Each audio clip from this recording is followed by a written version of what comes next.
What's up guys, Jeff Cavalier, ATHLEAN-X.com. You've all heard them.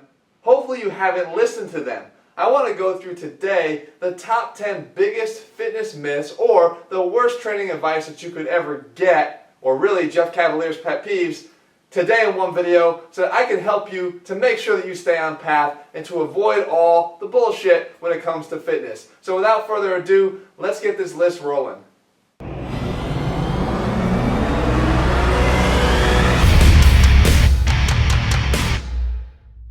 Okay, number one, and most near and dear to my heart, you probably heard it, you can't build muscle and burn fat at the same time. Guys, anybody that tells you this doesn't understand the basics of nitrogen balance. They don't understand how the body actually works. I've done a complete video dispelling this myth on how to bulk and cut at the same time. Guys, yes, we're not talking about adding 30 pounds of muscle in the next 2 months because frankly, that's an impossibility for most people. So those guys that want to expound on that and tell you should be adding 30 pounds of muscle, you're not adding 30 pounds of muscle. You're likely adding 30 pounds of bulk, of which maybe 4 to 5 pounds of that is muscle, and at the end of the day, you're wasting a whole heck of a lot of time. If you want to see that video, make sure you click on this and go take a bigger look in depth at what I'm talking about, but that is right up the top of my list. Number 2, crunches are a good way to get a six-pack. The key word here, guys, is get a six-pack. Now, I'm not one of those that actually thinks crunches aren't a good thing. I'm a physical therapist. I actually do believe in the value of crunches. That said, the way to get a six-pack is not going to be through doing six-pack ab exercises, guys. The way to get a six-pack is to get your nutrition in check first and foremost. I've done videos on how to get a six-pack. I've talked about the best six-pack ab exercises. None of that matters if you're going to sit there and eat Twinkies all day long. It's not going to help. You're still going to have a lot of fat covering up that coveted six-pack. So guys, if you want to get a six-pack, yes, crunches are part of the equation, but not the first part. Get that diet of yours in check first. Next up, number 3, the fastest way for you to lose fat is with cardio. No guys, the fastest way for you to stay fat is to think that the fastest way to lose fat is with cardio, because you can never outrun a bad diet. Once again, if your diet's not in check, you're going nowhere fast. As you can see in my example, if you want to eat a bacon double cheeseburger, that's going to cost you 1,240 calories. You're going to have to run on a treadmill for 2 hours and 12 minutes just to get back down to baseline. We all know that in order to lose some weight, you're going to have to create a caloric deficit. You're not going to do it, guys, if you're just getting yourself back to baseline here. You might even run out of hours of the day to get yourself there. So first and foremost, guys, nutrition, nutrition, nutrition. Number 4, stretching before a workout is important to preventing injuries. No, stretching before a workout might cause an injury. Guys, we've talked about this in depth again in other videos on our channel. There's a different goal here. Stretching is about increasing the tissue length.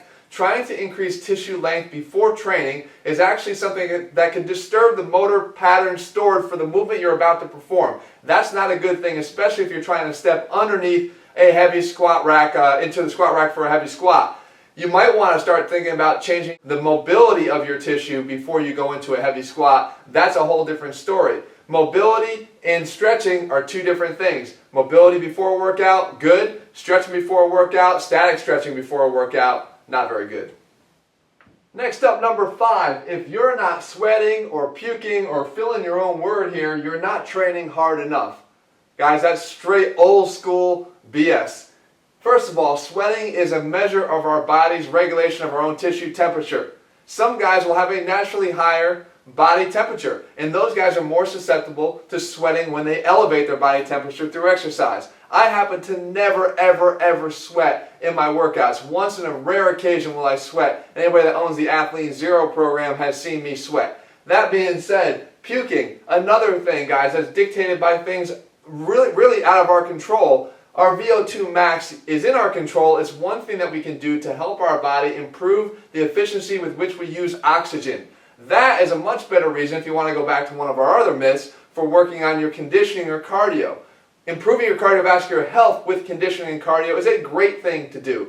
Relying on it to burn body fat is not the best thing to do. Improving your body's ability to use oxygen will leave you less susceptible to feeling like you want to puke because you'll have adequate oxygen to still deliver to your stomach when it's trying to be directed through the blood flow to your working muscles when you're training.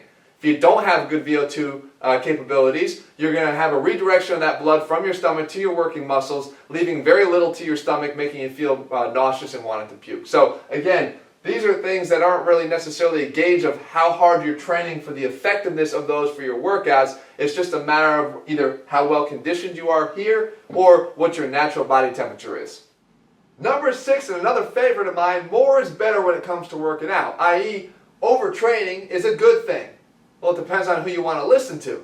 I've done plenty of videos talking about how overtraining is the worst thing that a natural lifter could do.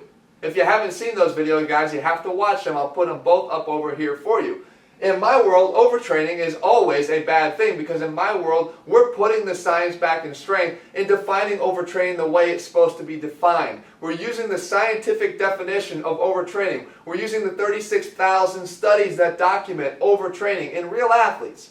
Not those that want to make you believe that it only occurs in a very, very, very, very small percentage of people that train. That's not true. We're talking about common conditions, going past that threshold of what's necessary to cause a positive change and bludgeoning it to death until you make that a negative change.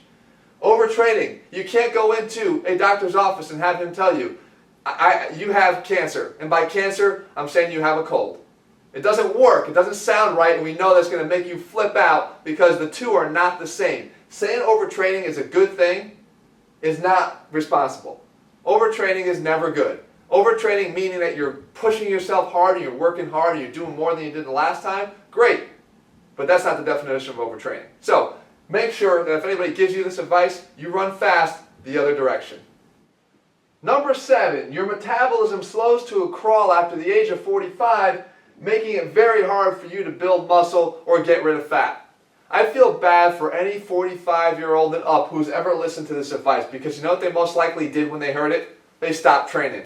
And guess what? The number one contributor to this having any semblance of truth is the fact that you lose some lean muscle as you get older. You know why most guys lose lean muscle? Because they stop working out, because they've heard this kind of bullshit before in the gym.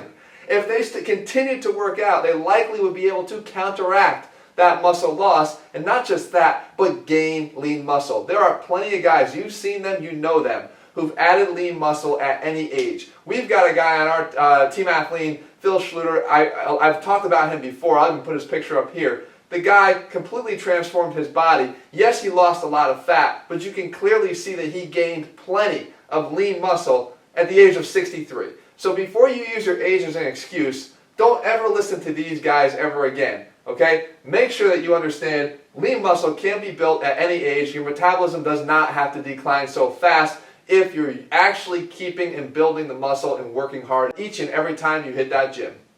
Keeping with that same theme, number 8, your genetics determine everything. So you've heard it before, it doesn't matter how hard you're working, it's all going to come down to your genetics at the end of the day.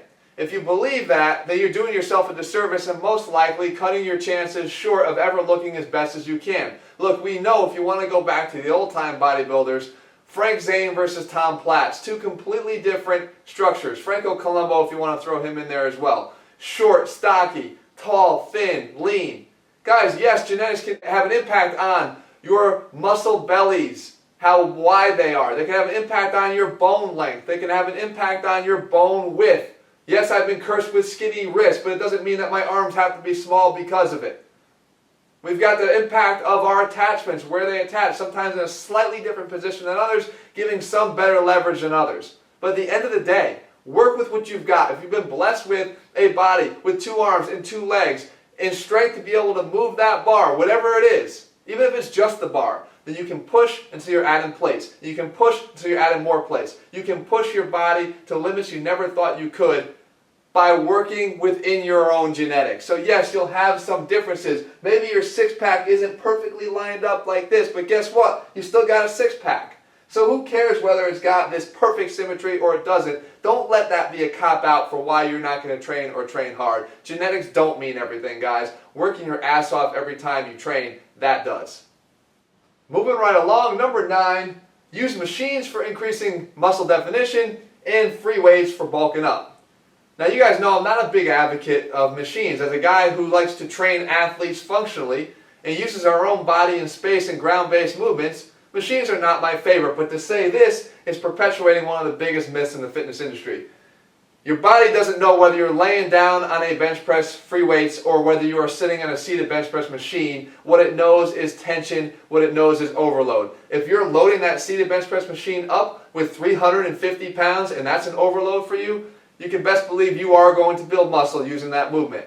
So before we shit on these machines and say, guys, don't ever use them anymore because they're only going to allow you to build muscle definition, you gotta get it straight first. Muscle physiology, you can build as long as there's adequate tension and it's causing overload.